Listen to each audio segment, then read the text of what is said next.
Good afternoon, fine people of YouTube. Today we are test driving a 2023 Toyota 4Runner SR5 Two-Wheel-Drive in the rain, because you got to work with what you got sometime. And I am going to put my cards on the table. When I picked this car up yesterday, I've been driving it for about a day, I fully expected to not like it very much.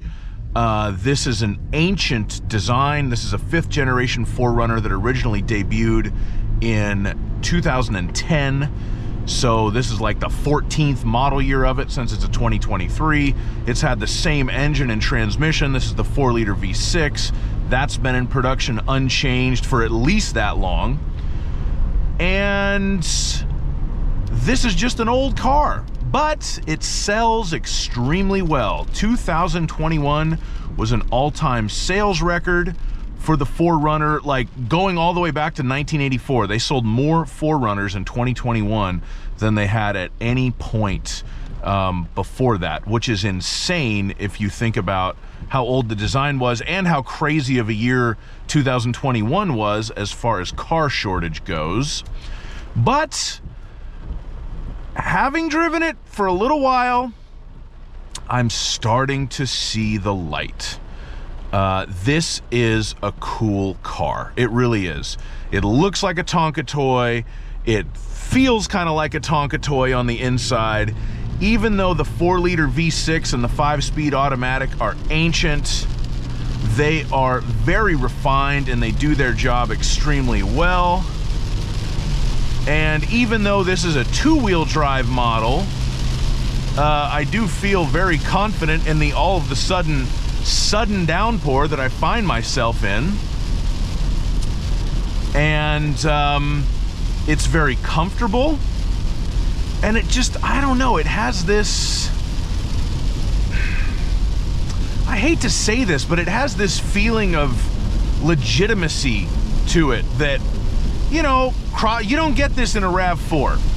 This is a lot more money than a RAV4, but I can understand why somebody would pay it. And of course, some of the stinging sticker prices are kind of balanced out at the end by the resale value on these cars. I mean, it's well known that the 4Runner has some of the highest resale value of any car that you can buy.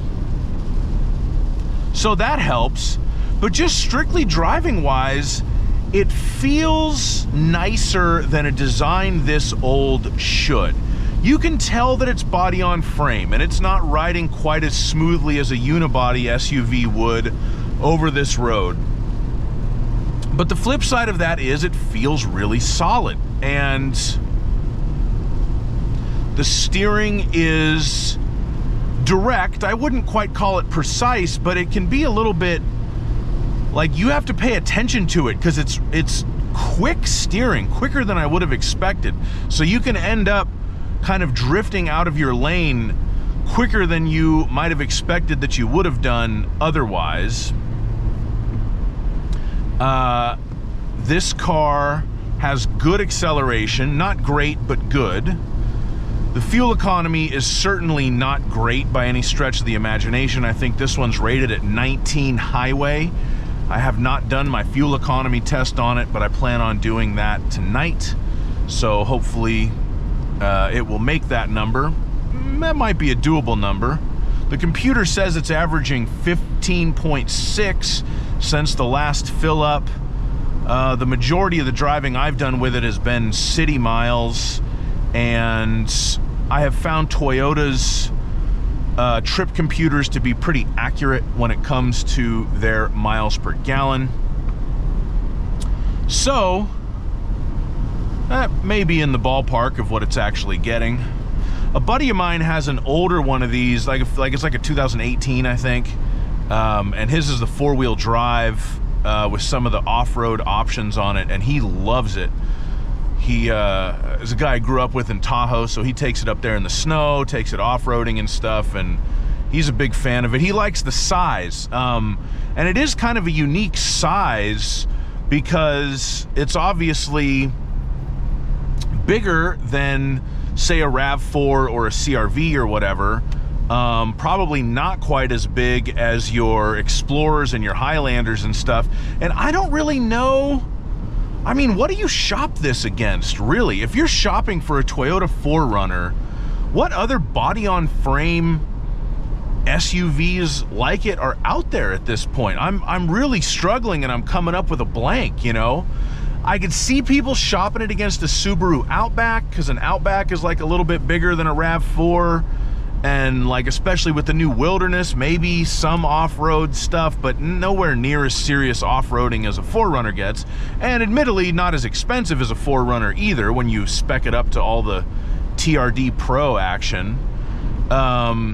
Maybe a Honda, what was that, the Passport? Do they even still make that anymore? The sort of shorter Pilot that was kind of off-roady based, but again, not body on frame, no 2-speed transfer case. I would almost see this car's most natural opponent being the Land Rover Defender, but Defenders are way more expensive and are not going to hold their resale value quite as well, and certainly will not be as reliable. I don't know. I'll bet people just shop this against the Tacoma, but for my money, this is far better than a Tacoma. Way better than a Tacoma. It should be noted this is built in a different factory than the Tacoma. The Tacomas are made in Mexico, and the 4Runners are still made in Japan. So I feel a difference. I feel like this is a higher quality vehicle because it was made in a Japanese factory. That just is what it is.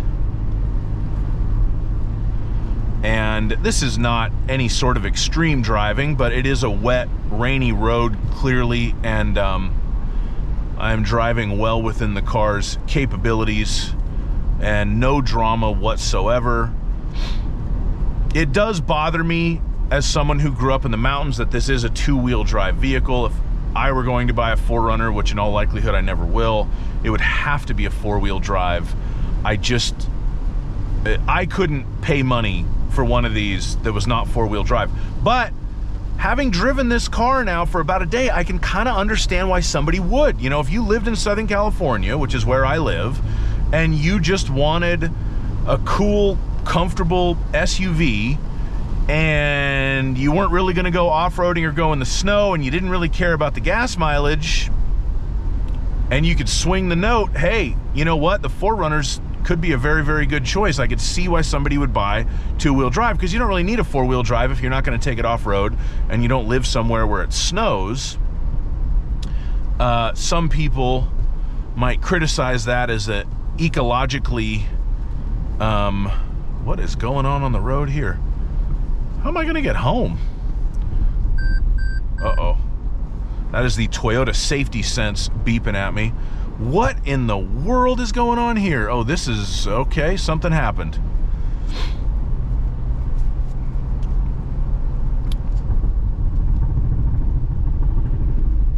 Going over the bots dots because some guy named Bot or Bots invented them.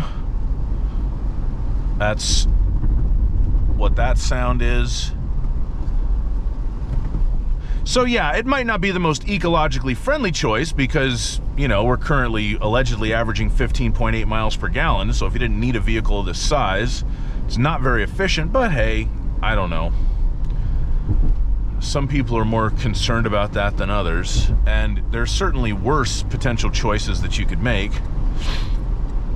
Let's turn around and go through that little narrow area and see how it goes. That was another thing that my buddy who has one of these says that he liked, is the size of it, because it's not as big as like a Tahoe or something, and so it's easier to park, it's easier to live with, it's a better daily driver, but when you need it, you've got plenty of room. And I can certainly see that point. It is a good size. Oh, this Ryder truck is about to have a fun ride through here. Ryder, even better. It's strange. Even better than what? Walking? It's a very strange, I know, I'm drifting out of my lane. Toyota Safety Sense is standard on this 2023 model, so obviously we have the lane departure warning, we do have the forward collision alert, the emergency braking, and the dynamic radar cruise control, but the cruise control in this car, the dynamic radar cruise control, does not work at speeds below 20 miles an hour, which I find to be extremely annoying. But that's all standard. It also has blind spot monitors as standard. Apple CarPlay and Android Auto is standard.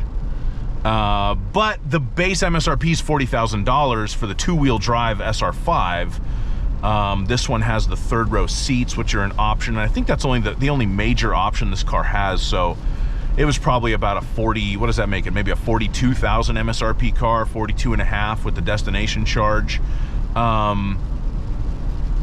So again, the value is questionable. I mean, this definitely has capabilities that, you know, for that kind of price point, you're at the tippy top end of maybe what a RAV4 would cost if you fully optioned it, maybe even a little higher than that. Maybe kind of low to mid-range on a Highlander, but this has capabilities those cars don't have as far as towing. And I think that, you know, even though Toyotas in general hold their value very well, I think the 4Runners hold their value even a little bit better than the RAV4s and the Highlanders. So, you know, the price point's justifiable, and apparently it's justifiable for a lot of people since it did sell so many units in 2021. My insight into that, into the 2021 being the best-selling year for the 4Runner, is that was a weird year in car sales. I sold cars for about 6 months that year. I made more money in 2021 in 6 months than I had in any other year in my career. And especially in the summertime, kind of when the vaccines were really prevalent and a lot of people were ready to get back out of the house, I probably sold 6 or 7 cars to people who literally came in and said, okay, I'm leaving on a road trip tomorrow. I'm driving across the country. I'm driving to Colorado. I'm driving to wherever, and my car won't make it. I need a new car today. And it shocked me how many times I heard that from people. So I think that the appeal of the 4Runner, especially one of the four-wheel drive models, would be, you know, people wanted to travel, but they wanted to do it in a car in 2021. They weren't ready to be around a bunch of other human beings. I mean, some people maybe still aren't, but, you know, I think that the appeal of the 4Runner would be that it would be such a good road trip car. You could drive it all the way across the country. Everybody knows they're reliable. It's comfortable. It would do that. And even if you wanted to go off-roading, go camping, go skiing, go hiking, go whatever, you know, it would help you with all that stuff too. And it would just be such a great car to travel in. So that's my theory as to why the 4Runner sold so many units in 2021. And I can see the appeal. I have to say, I've seen the light. I drove a 4-cylinder Tacoma like a year and a half ago and really didn't like it. And I made a video kind of saying as much. And I think maybe that's why I thought I wasn't gonna like this. And maybe if that Tacoma would have had a V6, I would have liked it a lot more, because I certainly like this engine a lot more than the 4-cylinder, and that's a big part of the appeal. But I do feel like this is a better made automobile than the Tacoma was, and it makes a little bit more sense to me. So that's basically my thoughts on the 4Runner. I do enjoy driving this car. If you're looking for a unique SUV with a cool look and a good amount of capability, put it on your shopping list. I have no idea what's going on right here. I'm gonna try to give those gentlemen a wide berth.